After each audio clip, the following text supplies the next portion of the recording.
বদলে যাবে। জাস্ট এটা একটা অদ্ভুত অদ্ভুত ফিলিং। হর হর মহাদেব, সবাই লিখবে হর হর মহাদেব। এত সুন্দর লাগছে, গঙ্গাটা বয়ে যাচ্ছে। রাম রাম। তাড়াতাড়ি চক্করে আমরা বেছে নিয়েছি, এই ভুলটা না করাই অবশ্য ভালো। বৃষ্টিটা এখন একটু কম আছে, বাট ঠান্ডা প্রচণ্ড ওপরে। ওই যে ওই দিকটা যাচ্ছে মেন রাস্তা, আর এইটা হচ্ছে shortcut. Hello everyone, welcome back to our channel mix and match Mamoni to our new blog. আজকের ব্লগটা কি নিয়ে হতে চলেছে সেটা তো থাম্বনেল আর টাইটেল দেখে তোমরা বুঝেই গেছো। তোমরা জানো আমরা রিসেন্ট ঘুরে এসেছি কেদার বদ্রি থেকে, তো সেই ব্লগগুলো পেন্ডিং আছে আসা। এবার সব একে একে সব ব্লগ আসবে, তবে আজকের ব্লগটা স্পেসিফিক্যালি হাওড়া টু কেদারের ওপর হতে চলেছে। এই ব্লগের মধ্যে সমস্ত ডিটেলসে আমি যতটুকু নিজে জানতে পেরেছি সেটুকু তোমাদের সাথে শেয়ার করব। কিভাবে কোথায় যাবে, কিভাবে থাকবে, কিভাবে এই ট্রিপটা তোমরা প্ল্যান করবে সেইটুকু।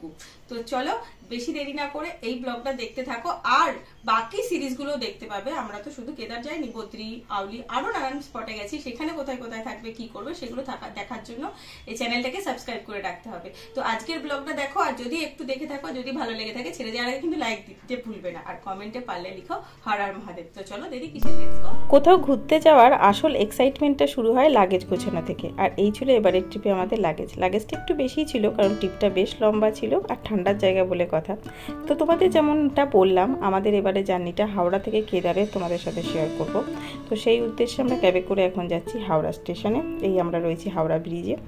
হাওড়া স্টেশন থেকে মূলত ট্রেন রুটটা তোমাদের সাথে শেয়ার করি। 3টে ট্রেন আছে, কুম্ভ এক্সপ্রেস, উপাসনা এক্সপ্রেস আর দুন এক্সপ্রেস। কুম্ভ আর উপাসনা কিন্তু উইকলি এক্সপ্রেস, যেটা সপ্তাহে কুম্ভ এক্সপ্রেস 5 দিন ছাড়ে আর উপাসনা 2 দিন ছাড়ে। দুটো ট্রেনই দুপুর 1টার সময় হাওড়া থেকে ছাড়ে আর হরিদ্বারে পৌঁছায় 3:50-এ। আর দুন এক্সপ্রেস সপ্তাহে প্রতিদিন ছাড়ে সন্ধ্যে 8:25-এ, পৌঁছায় কিন্তু 4:15-র সময় হরিদ্বারে। দুন এক্সপ্রেস ওল্ড কমপ্লেক্স থেকে ছাড়ে হাওড়ার। এই যে আমাদের দুন এক্সপ্রেস ঢুকছে। যদি প্ল্যানটা গুছিয়ে করো তাহলে সাজেস্ট করব কুম্ভ আর উপাসনাতেই টিকিট কাটতে। দুন এক্সপ্রেস একটু বেশি লেট করে, যেমনটা আমাদের বেলাতেও করেছিল। তো তোমরা হরিদ্বারে কিন্তু হাওড়া থেকে দিল্লি হয়েও পৌঁছাতে পারো। সেক্ষেত্রে দিল্লি থেকে বাই ট্রেনও যেতে পারো হরিদ্বার, অথবা বাই কারও যেতে পারো। ট্রেন জার্নিটা মোটামুটি আমাদের বেশ ভালোই ছিল। আমরা একটু লেট করে হলেও এখন হরিদ্বারে পৌঁছে গেছি। হরিদ্বারে নাইট স্টে করাটা খুবই জরুরি, তাহলে কি হবে, তোমাদের পরের ট্রিপটা আরও স্মুথলি হবে।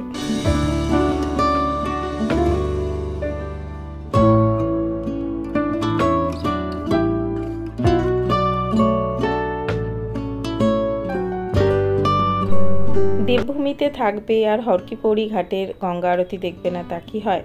তো আমরাও হোটেলে পৌঁছে ফ্রেশ হওয়ার পরে সন্ধেবেলাতে গঙ্গার ঘাটে পৌঁছে গেছিলাম গঙ্গা আরতি দেখার জন্য। হরিদ্বারে মূলত সব রকম মানেরই হোটেল পেয়ে যাবে। হ্যাঁ, হরকিপৌড়ি ঘাটের কাছাকাছি রুম নিতে চাইলে একটু রেটটা বেশি পড়বে, তবে একটু দূরের হোটেল হলে কিন্তু মিনিমাম রেটেও তোমরা অনেক ধরনের হোটেল পেয়ে যাবে। তো হরিদ্বারে নেমেই তোমরা ফ্রেশ হয়ে সন্ধেবেলায় গঙ্গা আরতি দেখতে পারো এবং ওখানে গঙ্গা পুজো করতেও পারো। তো মন্দির চত্বর ঘুরে, ভালোভাবে ধাম ঘুরে দর্শন করে তোমরা হরিদ্বারে পুরনো দাদা বৌদির যে হোটেল আছে সেখানে চাইলে বাঙালি খাবার খেয়ে সুন্দরভাবে সন্ধ্যেটা কাটাতে পারো। তবে হরিদ্বারে থাকলে কিন্তু আমি প্রথমেই বলেছি, পরের দিনের কেদারের লম্বা জার্নিটা অনেকটা সহজ হয়ে যাবে। তাই জন্য আমরাও সেভাবেই প্ল্যানটাকে সাজিয়েছিলাম। হরিদ্বারে স্টে করেছি, গঙ্গা আরতি করেছি, খাওয়া দাওয়া করেছি এবং তারপর নেক্সট দিন আমরা কেদারনাথের উদ্দেশ্যে রওনা দিয়েছি। চলো লাগেজটাকে ঢুকিয়ে আমরাও ঢুকি। চলো আন্দাজ, চলো।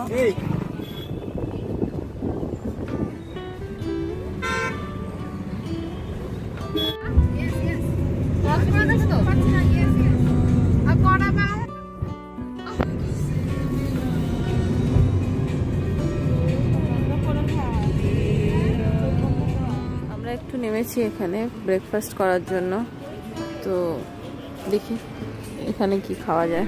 পরের দিন সকালে সোনপ্রয়াগ বা গৌরীকুণ্ডের জন্য কিন্তু হরিদ্বার থেকে রওনা দিতে হবে। আর বেশ সকাল সকাল রওনা দিতে হবে, কারণ পরের দিনের জার্নিটা কিন্তু বেশ লম্বা জার্নি হতে চলেছে। প্রায় 9-10 ঘন্টা সময় লেগে যায় সোনপ্রয়াগ পৌঁছাতে, কারণ এর মধ্যেই সারাদিনের সকালের ব্রেকফাস্ট, দুপুরের লাঞ্চ, আরও 3টে স্পট আছে যেমন দেবপ্রয়াগ, রুদ্রপ্রয়াগ এবং ধারীদেবীর মন্দির, যেগুলো ভিজিট করতে হয়। তো সব কিছু কমপ্লিট করে পৌঁছাতে সোনপ্রয়াগে 9 থেকে 10 ঘন্টার সময় লেগেই যায়। তাই যতটা সকাল সকাল হরিদ্বার থেকে বেরোতে পারবে ততটাই সুবিধা হবে, তাড়াতাড়ি তোমরা সোনপ্রয়াগে কিন্তু পৌঁছে যাবে। আমরা হরিদ্বার থেকে সকাল 7টার সময় বেরিয়েছিলাম এবং মাঝে ব্রেকফাস্টের জন্যই একটু ব্রেক নিয়েছিলাম। এক্ষেত্রে বলে রাখি, তোমরা হরিদ্বার থেকে বাই কার বুক করে নিতে পারো, অথবা বাস, শেয়ারিং গাড়ি সব কিছুই কিন্তু অ্যাভেলেবেল আছে। একটু খোঁজখবর নিয়ে শুধু বুক করতে হবে। আমরা যদিও গাড়ি ফুল প্যাকেজ করে রেখেছিলাম আমাদের গোটা ট্রিপটার জন্য।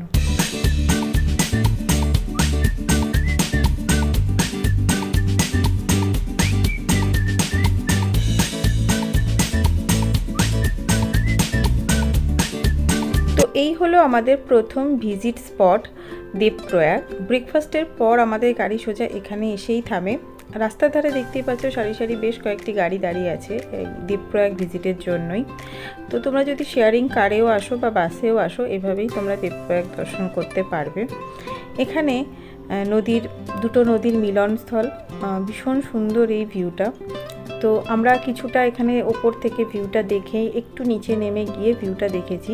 খুব একটা বেশি সময় আমরা নিইনি, জাস্ট একটু চারিপাশটা ঘুরে দেখে কয়েকটা ছবি নিয়েই আবার চলে এসেছি, কারণ টাইম ওয়েস্ট করা যাবে না, আমাদেরকে তাড়াতাড়ি সোনপ্রয়াগ পৌঁছাতে হবে, এটা মাথায় রাখতে হবে। অপূর্ব সুন্দর এই ভিউটা, দুটো নদীর মিলনস্থল, অলকনন্দা আর মন্দাকিনীর মিলনস্থল এটা দেবপ্রয়াগ।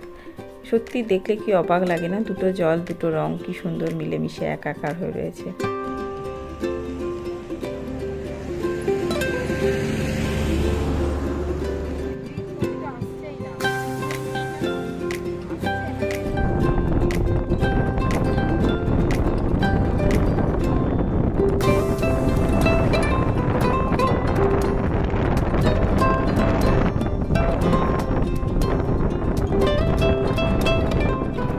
এই হলো ধারীদেবীর মন্দির, আমাদের দ্বিতীয় ভিজিট স্পট। দেবপ্রয়াগের পর আমরা একেবারে ধারীদেবীর মন্দিরের সামনে এসেই দাঁড়াই। মন্দিরটি ওপর থেকে দর্শন করে ভিউটা দেখে আমরা রুদ্রপ্রয়াগের দিকে রওনা দিই। মায়ের মন্দিরে পুজো দেওয়ার ইচ্ছাটা এবার আমাদের অসম্পূর্ণ রয়ে গেল ঠিকই, তবে এরপর যদি কখনো আসি মায়ের মন্দিরে নিশ্চয়ই পুজো দেব।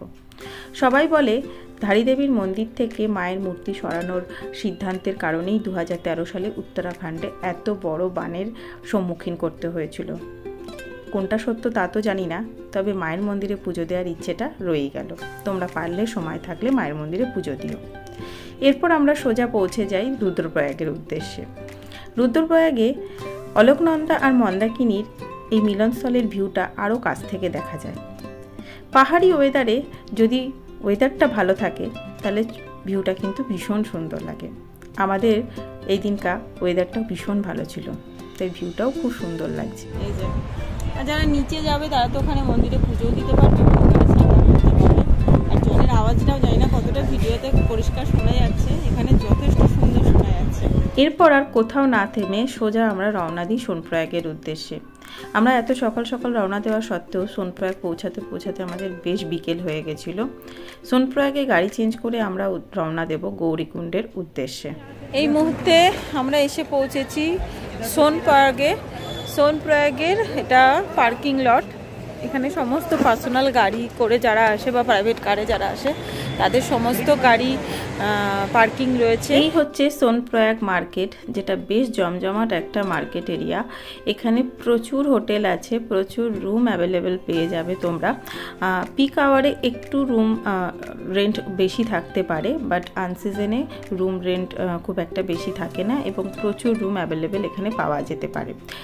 আর এই হচ্ছে ভেরিফিকেশান সেন্টার, যেটা কেদারনাথের ট্রেকিংয়ের জন্য যে অনলাইন মাধ্যম রেজিস্ট্রেশনটা আমাদের করতে হয় তারই ভেরিফাই এখানে হয়। অনলাইনে কেউ না করলেও অফলাইনেও এখানে রেজিস্ট্রেশন করতে পারো, সেক্ষেত্রে হয়তো একটু টাইমটা বেশি লাগবে।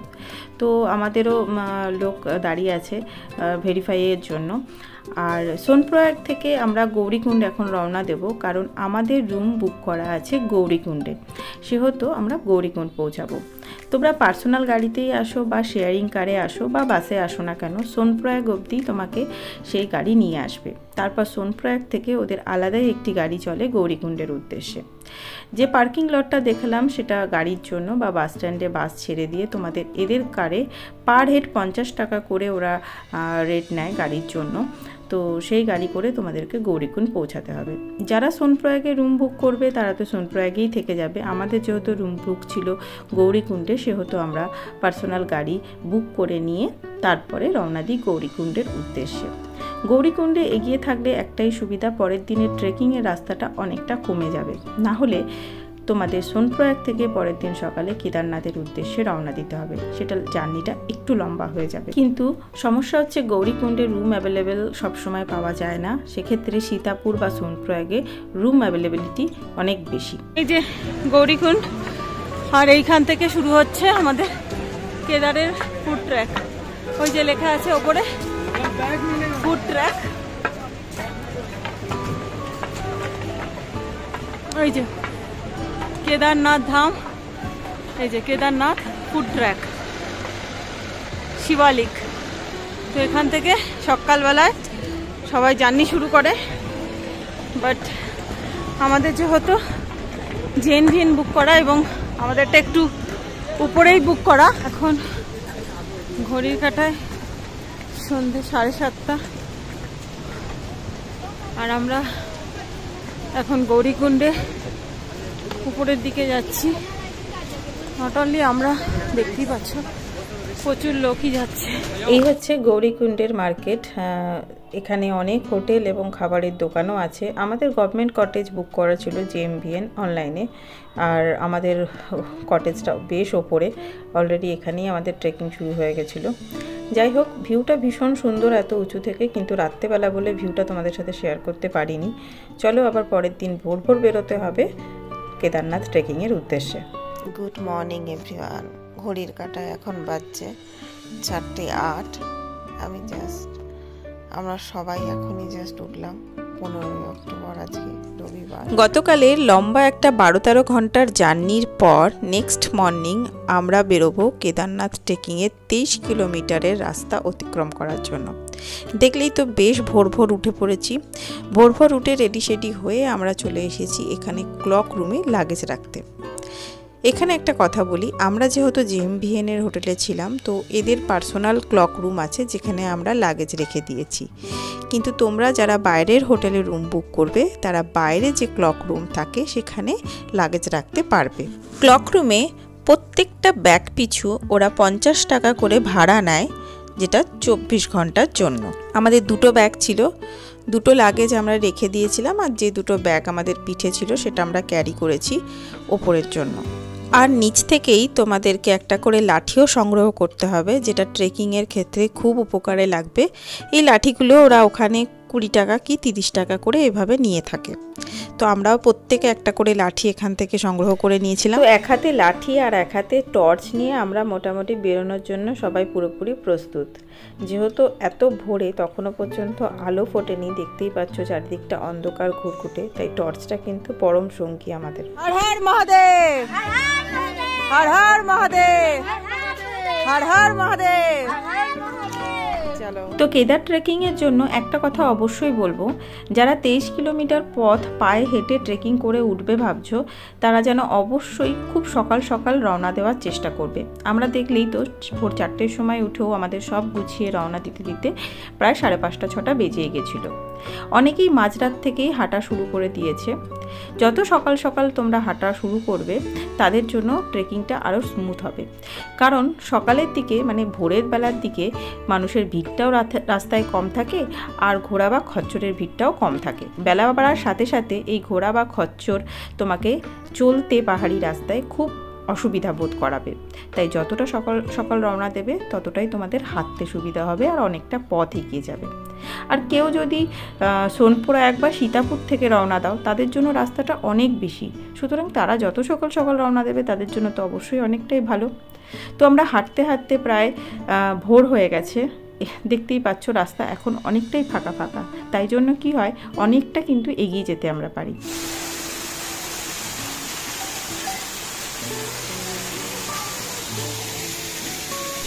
তো পথে তোমরা এরকম ছোট বড় অনেক ঝর্ণাই দেখতে পাবে। তাই লাগেজের ক্ষেত্রে বলবো যতটা মিনিমাম লাগেজ নেওয়া যায় ততটাই লাগেজ ক্যারি করার চেষ্টা করবে, তাহলে হাঁটার ক্ষেত্রে অনেকটাই সুবিধা হবে। আর জলের জন্য বলবো যতটুকু মিনিমাম জল নিয়ে ওঠার দরকার ততটুকুই নিও, বেশি জল ক্যারি করার কোনো দরকার নেই, কারণ এই যে পথে ঝর্ণাগুলো আছে তোমরা এখান থেকেই জল নিয়ে নিতে পারবে। নিঃসন্দেহে এই জল খেতে পারো, কোনো অসুবিধা নেই, প্রত্যেকেই খাচ্ছে, আমরাও খেয়েছি পাহাড়ি ঝর্ণার জল, অবশ্যই কোনো অসুবিধা হয় না, যথেষ্ট ভালো খেতে, এবং তোমার ওয়েটও অনেকটা কম ক্যারি করতে হবে সেক্ষেত্রে। আর খাবার নিয়েও কোনো চিন্তা নেই, আশেপাশে যাওয়ার পথে প্রচুর খাবারের দোকান পড়বে, তো তোমরা সেখান থেকে কিনে খেতেই পারো। হ্যাঁ, খাবারের দাম একটু বেশি হলেও তুলনামূলক, কিন্তু ভয়ের কিছু নেই, সবই পাবে। যেমন চা 20 টাকা, আলুর পরোটা পাওয়া যায় 50 টাকা, ম্যাগি 50 টাকা, এরকমই রেট থাকে, খুব একটা বেশি যে তাও নয়। তো সকালে সূর্য উঠে পড়েছে, চারিদিকটা আরও সুন্দর লাগছে দেখতে, সবুজে ঘেরা, দূরের একটা সরু ঝর্ণা বয়ে যাচ্ছে। ওয়েদারটাও বেশ ভালো ছিল যখন আমরা রওনা দিয়েছিলাম। কথা বলতে বলতে অনেকটা রাস্তায় এগিয়ে এসেছি, বেলাও বেশ অনেকটা হয়ে গেছে। আর ওই যে দূরে দেখতে পাচ্ছ ধ্বংসাবশেষের ছাপ। 2013 সালের যে ভয়ানক বন্যা হয়েছিল উত্তরাখণ্ডে, সে তো আমরা কেউই ভুলিনি। এই রাস্তাটাই ছিল 16 কিলোমিটার, যেটা ঘুরপথে এখন 23 কিলোমিটার হয়ে গেছে সেই বন্যার প্রকোপের ফলে। আর দেখছো চারিদিকে সেই ভয়ানক ছাপ এখনও রয়ে গেছে ধ্বংসাবশেষের। বেশ ক্লান্ত হয়ে গেছি, কিন্তু মনে বিশ্বাস ছিল পারবো, আর মুখে ছিল মহাদেবের নাম, সেই ভরসাতে আমরা আরও এগিয়ে চলেছি। 23 কিলোমিটার পাহাড়ি রাস্তা অবশ্যই খুব ভালো রাস্তা তো নয়, ভালো মন্দ মিশিয়ে আছে, তাই যারা হেঁটে যেতে পারবে না তাদের জন্য অনেক উপায় আছে। যেমন এই যে নাকে দেখছো, এটাকে বলে পিট্টু, তো এইগুলোর ভাড়া মোটামুটি 3 থেকে 4 হাজার টাকা মতন, আর 4 পায়ে যারা নিয়ে যায় 7 থেকে 8 হাজার টাকা মতন পড়ে। ওই যে দূরে দেখছো একজন আসছে। আর ঘোড়া বা খচ্চর যেগুলো থাকে সেগুলো 1000 বা 1500 থেকে স্টার্টিং হয়, কিন্তু পুরো রেটটাই ডিপেন্ড করে ডিস্টেন্সের ওপর। ওই যে ওই দিকটা যাচ্ছে মেন রাস্তা, আর এইটা হচ্ছে শর্টকাট রাস্তা। অবশ্যই শর্টকাট রাস্তা বেশ খারাপ, খারাপ পাথর, তবু চলো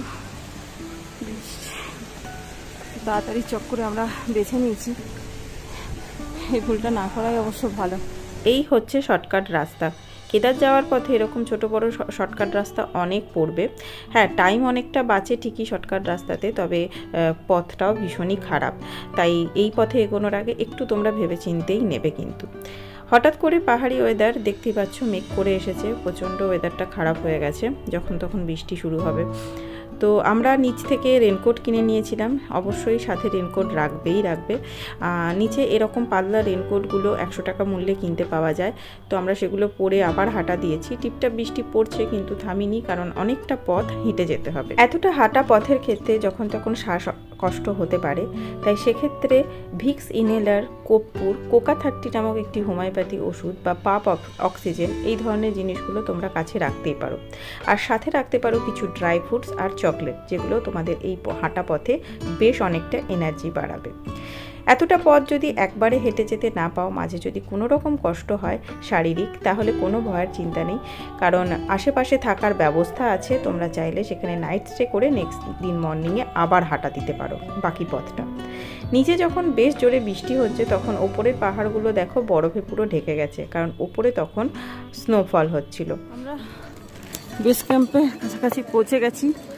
এই অবধি ঘোড়া, পিট্টু, ডুলি, যা কিছু যাবতীয় এই অবধিই যায়, এরপরে আর যায় না। এরপরে যে 2-2.5 কিলোমিটার রাস্তা আছে, সেটা কিন্তু সবাইকেই হেঁটে যেতে হবে। ওই দেখো বেস ক্যাম্পে কত সারি সারি ঘোড়া দাঁড়িয়ে আছে, আর দেখতে পাচ্ছ কত লোক। এই কেদারনাথ ট্রেকিংয়ের পথে একদিনে হাজার হাজার লোক ওঠানামা করে। 23 কিলোমিটার পথটা বেশ কঠিন এবং কষ্টেরও, কিন্তু কথায় আছে না, কষ্ট করলেই তো কেষ্ট মেলে। এত সহজে কি বাবার দর্শন পাওয়া যাবে? এইটুকু কষ্ট তো করতেই হবে। তোমাদের কাছে একটা পার্সোনাল অনুরোধ রয়েছে, যদি পারো তো রেখো। যদি সত্যিকারের বাবার ভক্ত হও, তাহলে একবারটি পায়ে হেঁটে ওঠার চেষ্টা করো। এই জার্নিতে অনেককেই দেখেছি সুস্থ সবল এবং ভালো মানুষ যারা ঘোড়া বা পিট্টুগুলোর পিঠে উঠছে, ওই অবলা জীবগুলোকে না হয় কষ্টটা একটু কমই দিলে। যাদের একান্তই কোনো সমস্যা আছে তাদের জন্য তো অন্য অনেক অপশান রয়েছে, কিন্তু যারা সুস্থ সবল তারা কেন এই কষ্টটা করছো না? এই ছোট্ট আমার বাচ্চাটাকে দেখছো, 8 বছর বয়স, এ কিন্তু কথা দিয়েছিল হেঁটে উঠবে। আমরা আশাই করিনি, জানিও একটু হেঁটে গিয়ে হয়তো ঘোড়া বা খচ্চরে ওকে দিতে হবে, কিন্তু পুরোটাই হেঁটে উঠেছে। চেষ্টা ছিল, ইচ্ছে ছিল, তো চেষ্টা তো করো প্লিজ। ওই ঘোড়া বা খচ্চরগুলো, অবলা জীবগুলোকে কষ্ট দিও না। আর ওদের জন্য আমরা যারা ভেবে রাখি যে হেঁটে উঠবো, আমাদেরও বেশ কষ্ট হয় এই পথে চলতে। যাই হোক, মন্দিরের প্রবেশদ্বার ক্রস করছি, আর কিছুক্ষণের মাত্র অপেক্ষা, তারপরে বাবার দর্শন পাবো। আর চারিপাশের ভিউটা দেখেছো কি অসাধারণ লাগছে না?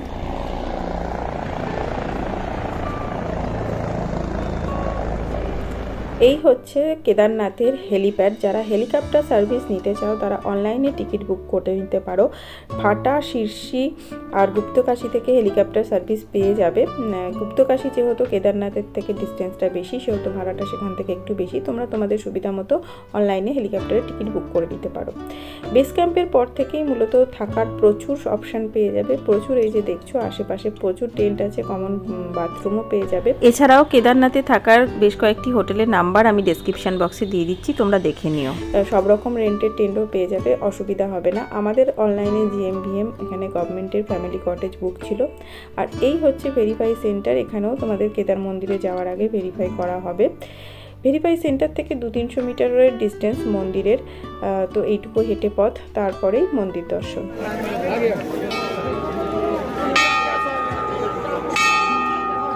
দীর্ঘ প্রতীক্ষার অবসান, একদম বাবার মন্দিরের সামনে আমরা দাঁড়িয়ে আছি। আমি একটু বেশি ইমোশনাল হয়ে গেছিলাম। বাবার পরম ভক্ত হিসেবে বহুদিনের একটা ইচ্ছা বা স্বপ্ন ছিল বলতে পারো, কেদারনাথ যাবার, বাবার মন্দিরে পুজো দেবার। তো সেই ইচ্ছা ফাইনালি পূর্ণ হয়েছে, স্বপ্ন পূর্ণ হয়েছে আমার। সত্যি কথা বলতে 23 কিলোমিটারের এত কঠিন একটা হাঁটা পথ আমরা যে অতিক্রম করে এসেছি, হাত পা ব্যথা, কোনো কষ্টই যেন অনুভূতি হচ্ছিল না। তখন একটা অদ্ভুতই ফিলিংস হচ্ছিল। যখন যাবে তখন এই অনুভূতিটা তোমরাও ফিল করতে পারবে। তো আমরা মন্দিরে দর্শন করে আশপাশটা একটু ঘুরে দেখছিলাম। এখন আমরা যাচ্ছি মন্দিরের একদম ঠিক পেছনে ভীমশিলা দর্শন করতে। মনে আছে তো ভীমশিলাকে? এটি কিন্তু আগে ছিল না, 2013 সালে বন্যার পরেই এই ভীমশিলাটি এখানে রয়েছে। ওই ভয়ানক বন্যা থেকে মন্দিরকে কিন্তু এই ভীমশিলাটিই বাঁচিয়েছিল। ভাবা যায় এত বড় একটা পাথরের চাই বানে গড়িয়ে আসছিল, যেটি মন্দিরের ঠিক পেছনে এসেই হঠাৎ করে যেন থেমে যায়। এ এক মিরাক্কেলই না বলো? জানি না, বাবারই নিশ্চয়ই লীলা, কিছু একটা তো হবেই। যাই হোক, আমরা চাইবো সবসময় বাবা যেন ভালো থাকে আর আমাদেরকেও ভালো রাখে। তো ভীমশিলা দর্শন করে আমরা আশেপাশে একটু ঘুরে তারপরে লাইনে দাঁড়াই। তোমরা মন্দির চত্বরের আশেপাশে প্রচুর প্রসাদের দোকান পেয়ে যাবে, যেখান থেকে প্রসাদ সংগ্রহ করে পুজো দিতে পারবে। আমরা যদিও পরিকল্পনা করেছিলাম পরের দিন সকালেই পুজো দেবো, কিন্তু রাত্রেবেলায় মন্দির একটু দর্শন করব। যদি চাও বিকেল পৌঁছে গেলে তোমরা রাত্রেবেলাতেও পুজো দিতে পারো, রাতে ভিড়টা কমই থাকে। তবু আমরা পুজো দিইনি, আমরা একটু দর্শন করে এরপরে সন্ধ্যা আরতি দেখে ফিরে আসি আমাদের রুমে।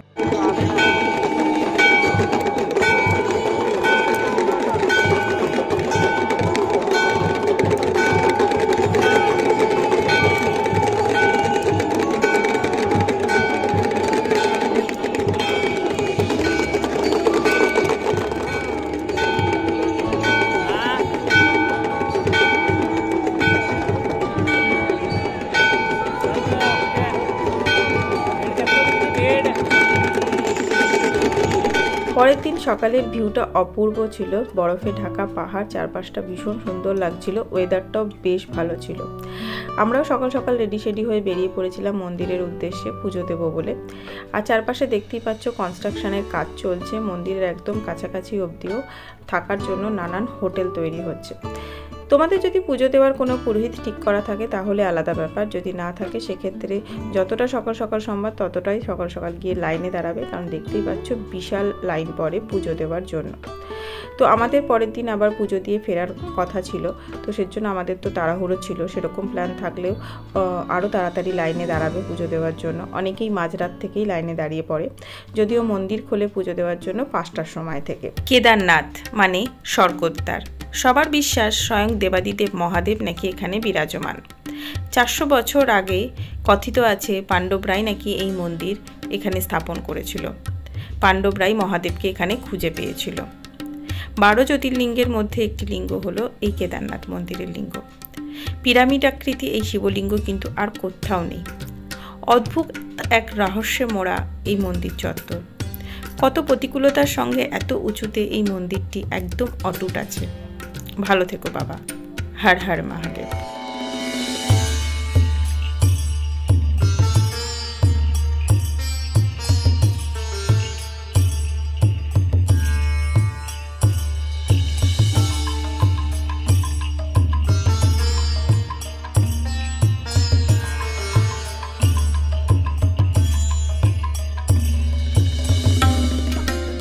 খুব ভালোভাবে আমরা বাবার দর্শন করি এবং খুব ভালোভাবে বাবাকে স্পর্শ করে পুজো দিই।